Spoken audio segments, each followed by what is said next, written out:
Many of you homeschool a lot of children. Some of you homeschool one child. There are challenges and benefits that come with both situations. Today, we want to focus in on homeschooling a single child, and let's talk about all that is involved in that.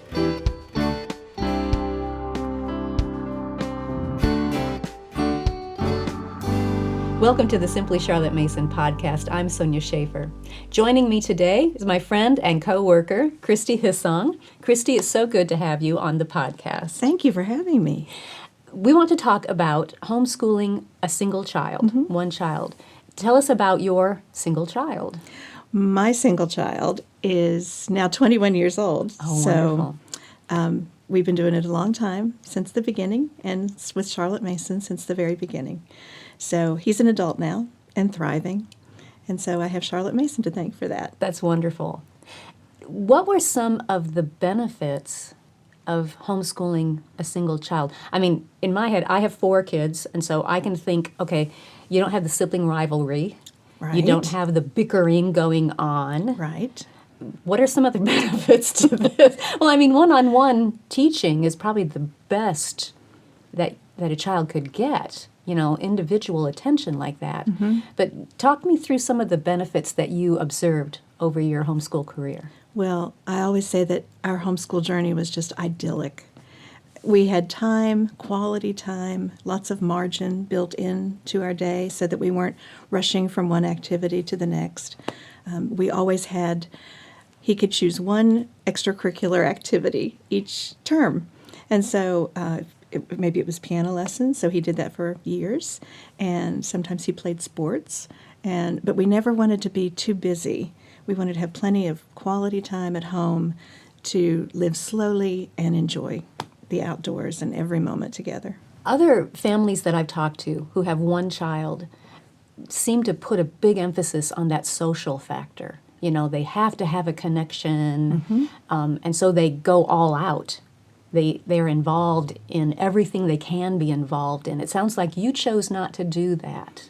That's correct. We were going to church every week and several times a week, and so that was a built-in community right there. But we also were part of a Charlotte Mason co-op that was just the joy of our lives, and we have such good lifetime friends from that period. And we met every week and did Charlotte Mason things together. We did Plutarch and nature study and hymn and folk song and recitation and things that would just be better in a group than at home with just one child. And so some families there had 8 children, and some of us had 1, and it was just a beautiful time that we could all be together doing life together. Yes. But we also needed other outlets for our community. So besides church and our co-op, my son was in swimming. He played basketball sometimes. I think it was very good for him to have a variety of people who we trusted and whose authority he was under, so that he could learn the chain of command. Sure, yeah, and that different people have different styles of authority and have other voices speaking into his life, trusted voices. Yes. I'm sure you vetted these Absolutely. Opportunities very carefully. Great. So talk to me then about some of the challenges that you had. We kind of touched on the social aspect of it, but what other challenges did you come across? Well, did you ever think about how difficult it would be to do narration with one child? Oral narration, especially in the early years.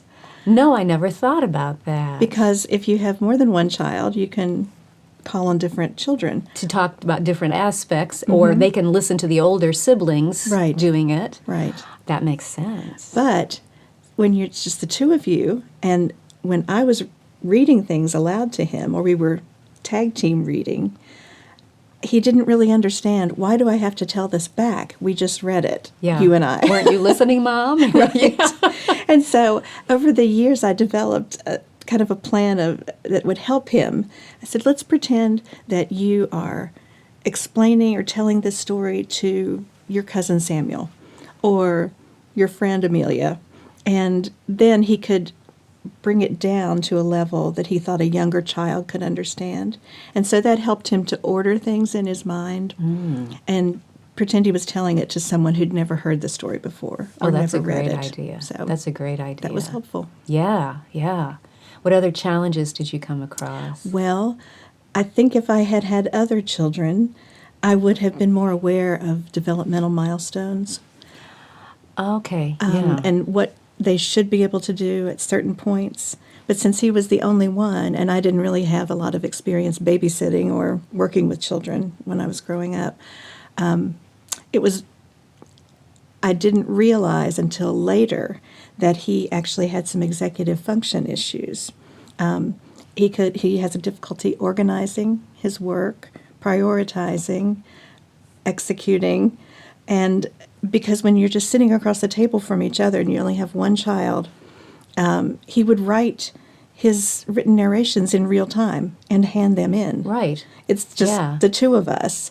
And when we went to, I teach at Oak Cottage, which is a homeschool enrichment program. A Charlotte Mason homeschool enrichment Yes, program. for K-12. Yeah. And when he went there in high school, when I started teaching high school there, I just took him along with me for high school. And that's when I realized that he wasn't used to turning things in on a deadline or being able to order his work so that he wasn't scrambling at the last minute to turn something in. And so I just started researching, and I realized these are things that he has an issue with and needs to be trained because they're skills that a lot of people are inborn for them. But for him, it was not. And so we had to backtrack and figure out a plan that would work for him so he could thrive. And you were able to find, where did you find resources for this? Well, when I first discovered it, there weren't that many. Yeah. But it's becoming more and more recognized and an issue. And so a book that I really have enjoyed and it's helped me greatly is called Smart But Scattered. So the original book is for children, Smart But Scattered. And then there's a Smart But Scattered Teens, which is the one that I used with Ethan. And it just breaks down the skills because chances are your child is not going to have all 10 deficiencies, but you can target the ones that they do have. Yes, very helpful. And it gives you concrete steps to train them in those skills. And then I'm assuming other parents with a single child might discover other milestones Exactly. that this child, I'm not going to say missed, but that needs some help with developing. So, yeah, more than just executive functioning. Yeah. Yeah. And so he was having difficulty with math. And math is not my love language, but I went all the way up through trig in high school, so I know it and I can teach it, but he was having difficulty. And I took him for some testing, and he has an actual math deficiency, a disability. It's not, there's one called, it's not dyslexia. Yeah, but it's dysgraphia. Yes, it's not dysgraphia. Okay. But he has difficulty remembering formulas because his short-term working memory is shorter than some people's. And so he actually had to have accommodations for when he took the ACT before he went to college and things like that. Even in college, he was permitted to have some accommodations for his math. Oh, how nice. That's great. Yeah, I never thought about the comparison of milestones because you're always told, don't compare this child with Right. anybody else. Right. This one's an individual. But it can be helpful if you are comparing in order to see where this child could benefit from more growth. Not comparing in a way of disrespecting this child, Right. but of respecting them even more. Absolutely. Yeah, I like that. What other challenges did you come across? Well- I'm sure there's probably not very many others, but No. can you think of maybe Idyllic, one more? remember? That's right, idyllic. One thing that, and even Charlotte Mason addressed this, is overpressure. When you have one yes. child and you've got one shot at this and you're investing your whole life into educating and bringing up one child, I think there's overpressure that the mom can put on herself, and there can be overpressure put on the child, especially if you have family members or friends or a social group that thinks homeschooling is a little out there. and you feel the need to prove yourself. And so, gratefully, my son was very gregarious. He's precocious.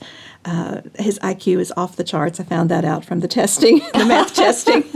So my tendency, though, was perhaps in the early years to put too much pressure on him to excel.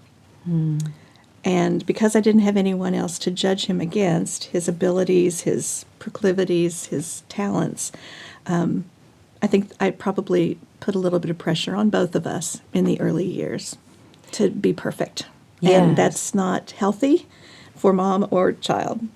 So I was able to recognize that fairly early on and back off of that and let him be his own person and develop in his own way, his own time. I remember reading about Fred Rogers, his wife, Joanne, I believe it is. She grew up as an only child, and she remembers all the pressure that her parents put on her, probably unconsciously, but it was, they had all these unfulfilled hopes and dreams for their own life that had not happened, and so it was like, she's going to fulfill all of our hopes and dreams. And I can see how that could happen in the academic side of things as well, that maybe I didn't excel as I wanted to in school, or I have some painful recollections from my own schooling, and so he's going to just, sail through. Right. And it will somehow redeem my own experience. Right. I don't know. We think of all kinds of strange things. And this can happen, I suppose, with more than one child, too. But when you only have one, like you said, there is that extra pressure you put on yourself. I've only got one shot at this. Right. Yeah, wow. So how did you overcome that? You said you were able to realign things and get headed in the right direction, but that would take a mental shift. It did. And the Lord, I didn't have a Damascus Road experience, but the Lord opened my eyes in a variety of ways and told me to stop putting my worth into my child, that my worth was found in Christ, and also my son's worth. And it shouldn't be based on any worldly standard. So that's how I moved past that. And it was a beautiful, freeing thing for me and for him. And he's doing well now. He's thriving. Great. Yes. That's so wonderful. Any other challenges or advantages or words of encouragement that you want to share with everybody? Oh, if you have an only child, God bless you. The Lord knew what I could handle and what I was best suited for. And I was able to pour myself into him and he into me. It's been a wonderful thing. And we share a lot of loves and joys and heartaches and many things together that I think our relationship is very strong. And it might not have been as close if I'd had to divide my time between many children. So just being able to read together, we still read aloud together, and it's a joy. That's wonderful. Thanks so much for sharing your experience with us, Christy. Thank you. If you enjoyed this podcast, be sure to subscribe so you don't miss an episode. Thanks for joining me. I'll see you next time.